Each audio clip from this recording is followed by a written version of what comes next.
संस्कृत। मेरा नाम राजेश शास्त्री है और हम एस्टेट की तैयारी कर रहे हैं, जिसमें संस्कृत टीजीटी पीजीटी लेवल तक का हम सिलेबस कवर करेंगे। इसमें हम संस्कृत की ज़्यादा गहराई में न जाते हुए सिर्फ संस्कृत में जो हर बार टॉपिक पूछे जाते हैं हम उन्हीं को कवर करेंगे।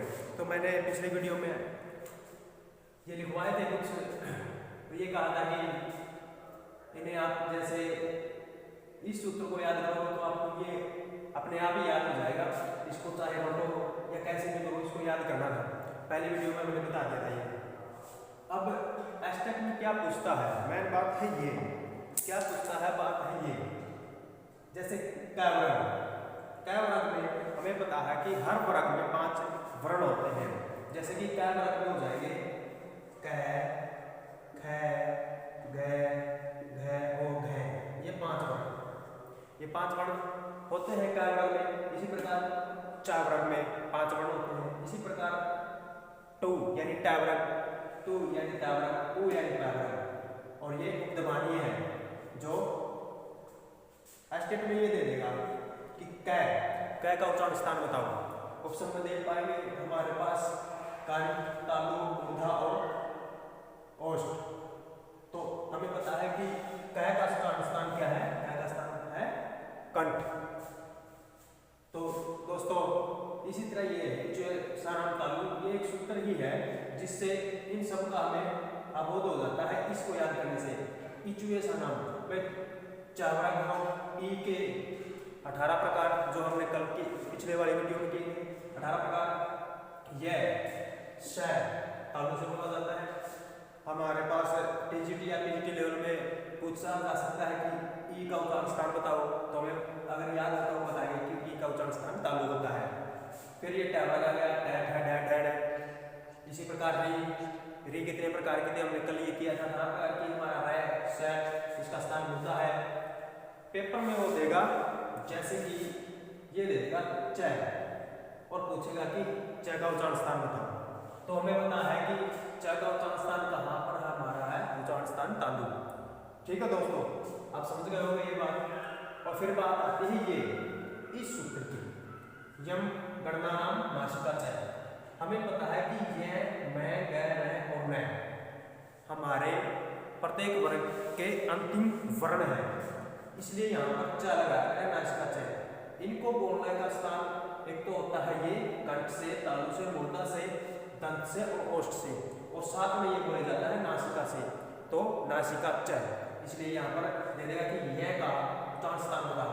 अगर कंठ है तो कंठ करना है, अगर नासिका है तो नासिका करना है। इन दोनों में से एक ही दे पाएगा, मतलब मिलेगा हमें कि यह, सॉरी ये तो च वर्ग का था जिसमें हमारा तालु आ जाता है, ग ये कंठ का है।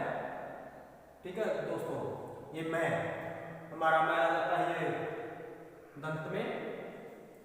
इस प्रकार दोस्तों हमें हर टॉपिक नहीं उठाना, हमें सिर्फ वो प्रश्न उठाना जो हर बार पूछा जाता है। ए दैतौ कंठ तालु, ये दे देगा ऐ का उच्चारण स्थान बताओ। तो ऐ का उच्चारण स्थान दो अध्याय कंठ और तालु।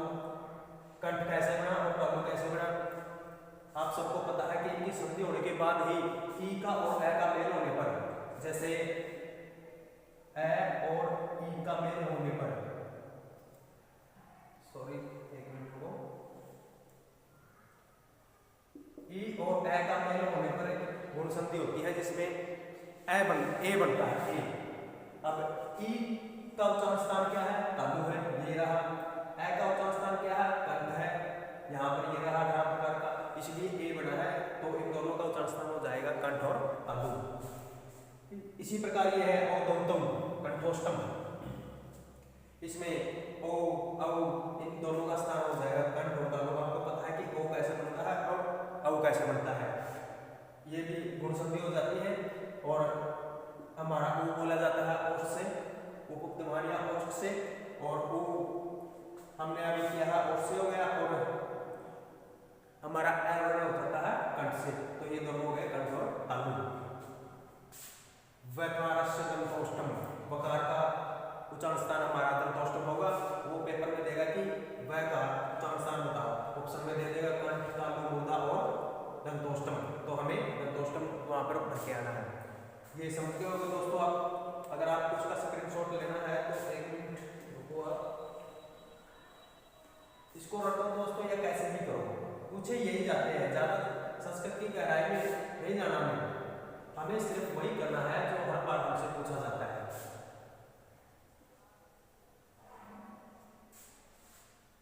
आप इसका स्क्रीनशॉट ले सकते हो। हाँ आप स्क्रीनशॉट ले उसका।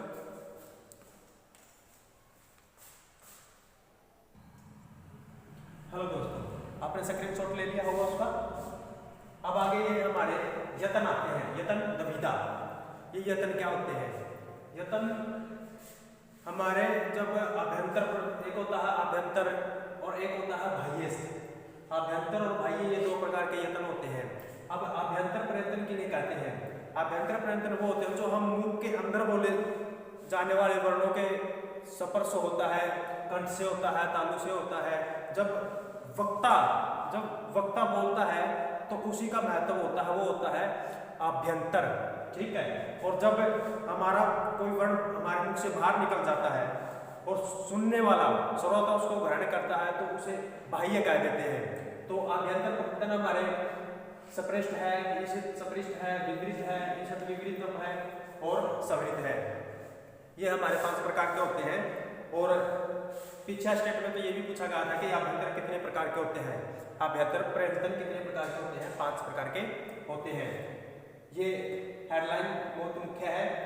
और अंशतः वर्ण और उपसम वर्ण कौन से होते हैं ये अभी आपको क्या डिटेल में बताया जाएगा। उससे पहले आपको ये करना होगा, सपृष्ठ में हमारे 5 वर्ग आते हैं। कु चु टू तु पु, हमारे 5 वर्ग आते हैं। और आपको ये पूरी तरह से इनको कंठस्थ याद करना है, तब जाके आपको पता चलेगा कि सपृष्ठ में हमारा कौन सा वर्ण आता है। ईशित विवृतम, ईशित विवृतम य ल व हमारे 4 वर्ण आते हैं। विवृतम हमारे जितने भी अच है, अच आ जाएंगे जैसे ए ई उ री री ए ओ आई औच, 4 तक हमारे विवृत हो जाएंगे। उससे आगे आता है ईशत विवृतम, स है।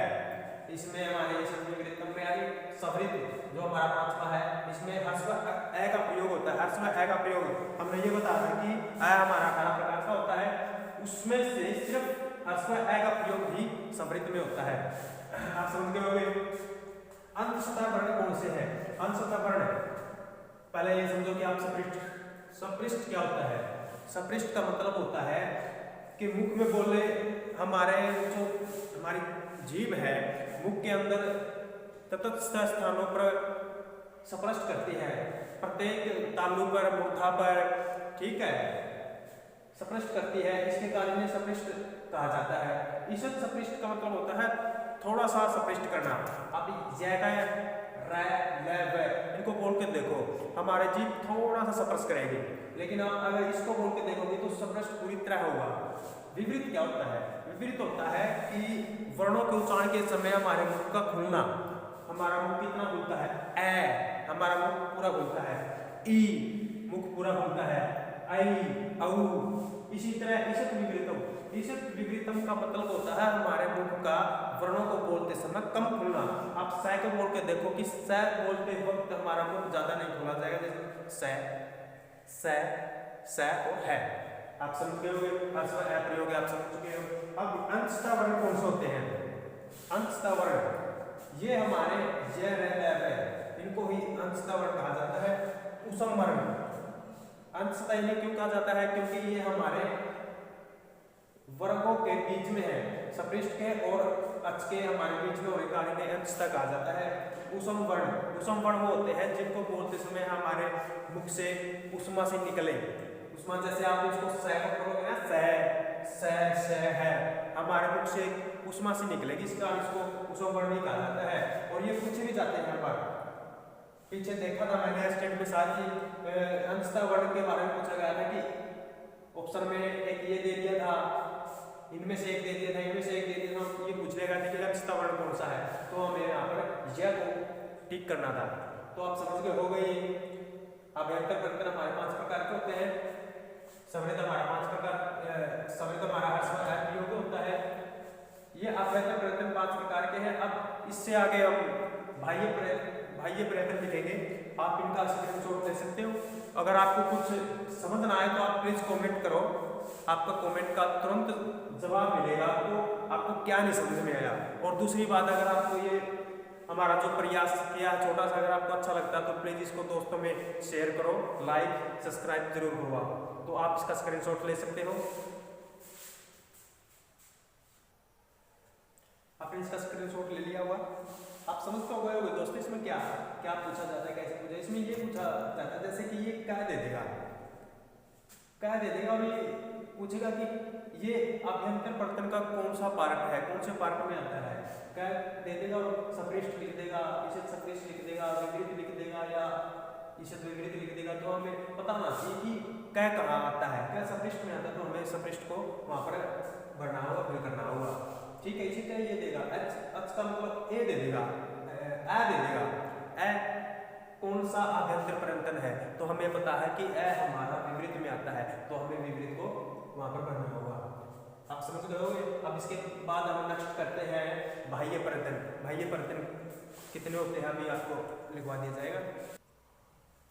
अच्छा दोस्तों, आपने उनका स्क्रीनशॉट ले लिया। अब हमारे बाह्य परतन आते हैं। बाह्य परतन क्या होते हैं? बाह्य परतन हमारे 11 प्रकार के होते हैं।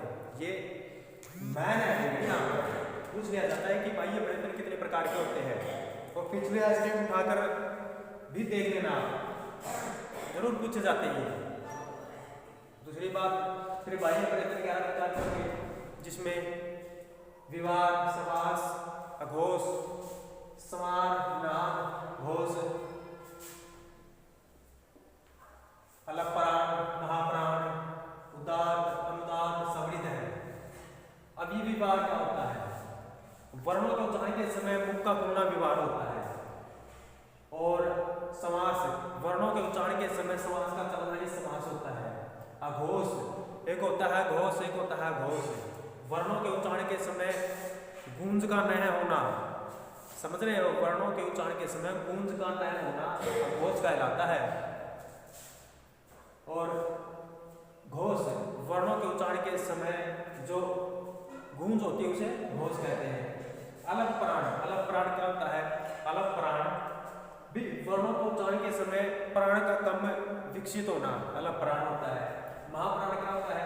वर्णों के उच्चारण के समय वायु का या प्राण का अधिक विकसित होना ही महाप्राण कहलाता है।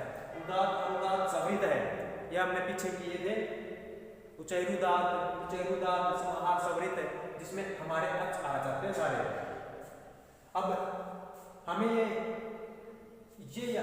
रटने पड़ेंगे एक प्रकार से, ये बिल्कुल कंठस्थ करने पड़ेंगे, तब जाके हमें ये पता चलता है कि एग्जाम में, नहीं तो विचलित हो जाता है सब कुछ कि क्या आ गया, किसका व्यवहार है, समास है, घोष है, समार, नाद, घोष है, अलपराण है, महाप्राण है।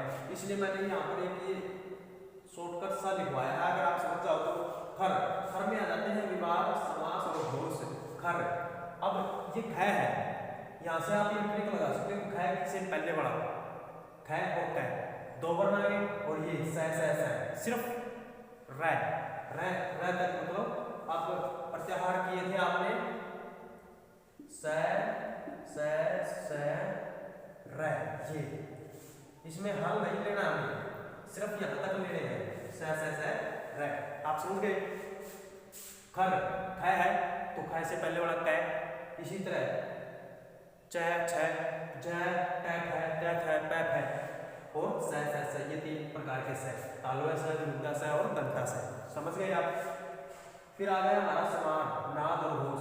इसमें 2 आ गए, इसके वर्गों के पहले 2, इसमें वर्गों के अंतिम 3, घ, घ, छ, झ, ञ, ट, ढ, भ, और य, व, र, ये अंश है।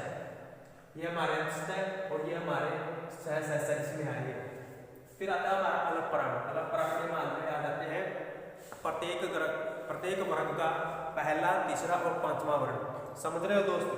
प्रत्येक वर्ग का पहला, तीसरा और 5वां वर्ण और उसके साथ यण अंत सतह वर्णों को यण भी कह देते हैं, आपको अच्छी तरह पता है।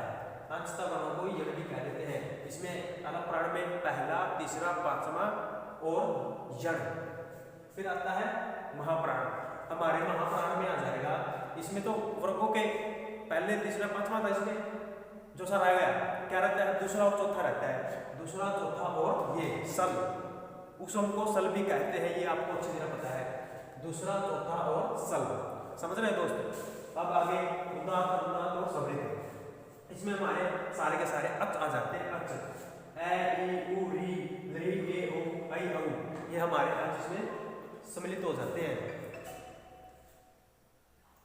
कर, समझ गए आप, कर में विवाह समास घोष आ गया, हस, हस में हमारा ये आ गया सवार नाद घोष, भाई ये बर्तन 11 प्रकार के होते हैं, ये आपको एक प्रकार से रखना ही पड़ेगा, तब जाके हमें ये पता चल रहा है। और एग्जाम में क्या देगा पता है, एग्जाम में ये देगा जैसे कि जय दे देगा, जय जय दे देगा और ऑप्शन दे देगा विवाद समास या फिर नाद, भाई ये जय कौन सा बाह्य प्रयत्न है, ये जय कौन सा बाह्य प्रयत्न है, जय देने के बाद तो हमें पता है कि अगर नाद में जय आता है तो हमें नाद को लगाना है, या फिर ये दे देगा कि यण, ये कह देगा कि यण कौन सा बाह्य प्रयत्न है, कौन से बाह्य प्रयत्न में आता है, तो हमें पता होना चाहिए कि यण कौन से बाह्य प्रयत्न में आता है, नाद में आता है या प्राण में आता है या कैसे आता है।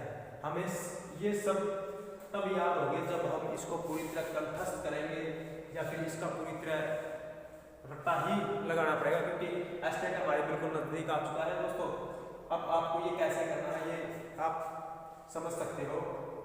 अब पूछेगा ऐसे जैसे कह दे देगा, कह देने के बाद वो पूछेगा कि बताओ ये विवार है, समार है या फिर महाप्राण है, कटना देगा इसमें से, क्योंकि इसमें क्या है, इसमें भी क्या है, ये वाला नहीं डालेगा, समझ रहे हो, क्या दे दिया इसमें से ये दे देगा, ये सवाल दे देगा, ये दे देगा, ठीक है, और एक सवरी दे देगा, तो हमें पता है कि हमारा विवार में ही क्या आता है। इसी तरह हमें पेपर में पूरे फोकस से पूरे ध्यान से ही करना है। आप समझ गए होंगे। अगर आपको इसका स्क्रीनशॉट लेना है तो आप इसका स्क्रीनशॉट ले सकते हो।